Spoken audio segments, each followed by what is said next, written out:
The honourable member for Dartmouth North.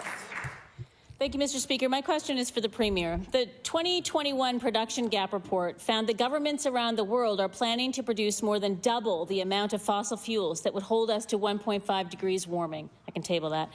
Our planet cannot accommodate these plans, let alone new oil and gas projects. So, Mr. Speaker, given that the biggest opportunities for oil and gas in Nova Scotia also risk our billion-dollar fishing industry, will the Premier commit to ending all new calls for bids for offshore exploration?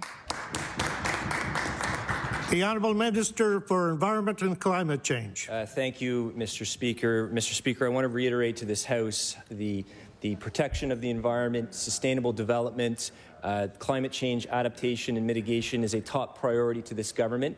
That's why we passed the Environmental Goals and Climate Change Reduction Act in the fall. 28 goals legislated for us to focus on over the next decade. Mr. Speaker, Nova Scotia is a leader on climate change policy. Thank you, Mr. Speaker. The honourable member for Dartmouth North. Mr. Speaker, in 2021, the International Energy Agency also made this statement, quote, "If governments are serious about the climate crisis, there can be no new investments in oil, gas and coal from this year," end quote. I can table that.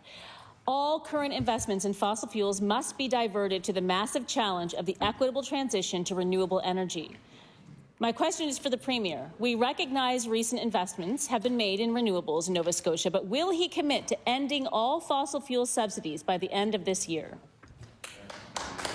The Honourable Minister for Environment and Climate Change. Thank you, Mr. Speaker. Mr. Speaker, this government, we fully acknowledge how important those investments in renewables are. That's why this fiscal year alone, this government invested $44 million